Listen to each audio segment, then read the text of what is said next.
খেলা হবে 18 তারিখের IPL এর ম্যাচ, সিএসকে বনাম আরসিবির। কারা জিতবে 18 তারিখ আপনারা কমেন্ট বক্সে লিখে যান।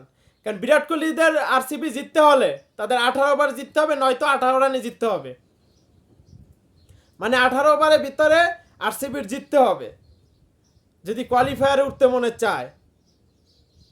সুপার 4-এর ভিতরে যদি থাকতে মনে চায়, মানে 4 দলের ভিতরে যদি থাকতে মনে চায়, কোয়ালিফায়ার যদি করতে মনে চায়, তাইলে 18 ওভার জিততে হবে, নয়তো 18 রানে জিততে হবে আরসিবির। আর সিএসকে যদি জিততে দেয় অনায়াসে উঠতে যাইব সেমিফাইনালে, কোয়ালিফায়ার করে হালাই প্লে অফে উঠতে যাইব। এটা 100% সিএসকে জিতে গেলে। কিন্তু বেঙ্গালুরু জিতলেও তারপর সমীকরণের দিকে তাকাই থাকতে হবে, কিন্তু তাদের সমীকরণ এখনও রয়ে গেছে।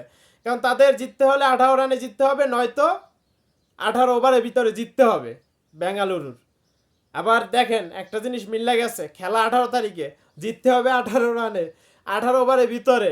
আর কিন্তু বিরাট কোহলির জার্সির নাম্বারে কিন্তু 18 মিল্লা গেছে। এখন কি ওই কুফা দলের কি ভাগ্য খুলবে এবছর? কোয়ালিফায়ার করবে, প্লে অফে উঠবে?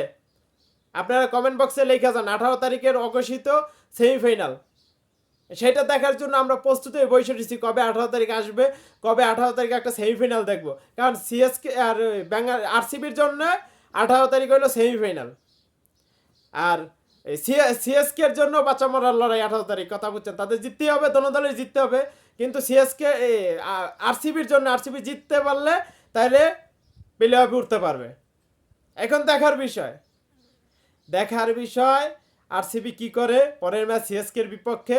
আমি সিএসকে করি ভাই, আমি সিএসকে করি, বেঙ্গালুরু করি, কিন্তু সিএসকে এর জন্য সাপোর্ট রইলো। কারণ ধোনির জন্য সিএসকে এর সাপোর্ট রইলো, কারণ মোস্তাফিজুর রহমান সিএসকে থেকে আসছে, এই জন্য সিএসকে এর জন্য শুভকামনা রইলো। আপনাদের প্রিয় দল কোনটা? 18 তারিখ কারা জিতবে এটা কমেন্ট বক্সে লিখে থুয়ে যান। কিন্তু 18 তারিখ একটা চমৎকার লেভেলে খেলা হবে, কেউ কাউরে ছাড় দিয়ে কথা বলবে না, এটা আমার বিশ্বাস। কারণ বেঙ্গালুরু চাইবে জিততে, আর চেন্নাই সুপার কিং চাইবো জিততে, সবাই চাইবো জিততে। শেষমেশ দেখার বিষয় সেই দিন কি ঘটে। একটা চমৎকার লেভেলে একটা খেলা হবে, ওই দিন আশা করতেই পারি। কারণ দোনো দলই আড্ডাআড্ডি লয়, সিএসকে হারতে শিখে নাই, তারা প্লে অফ থেকে ফাইনাল পর্যন্ত যাওয়ার দল। আর বেঙ্গালুরু তো একটা কুফা দল, এই বছর কি প্লে অফ করতে পারবে, ফাইনাল পর্যন্ত যাইতে পারবে জানি না। শেষ পর্যন্ত দেখার বিষয় কি করে সিএসকে, সরি আরসিবি। শুভকামনা রইল বিরাট কোহলির জন্য, শুভকামনা রইল মহেন্দ্র সিং ধোনির জন্য। দেখি কে জিতে লড়াইতে 18 তারিখ। সবাই চোখ রাখেন। আর আপনারা কমেন্ট বক্সে লিখে যান 18 তারিখ কে জিতবে, সিএসকে নাকি আরসিবি।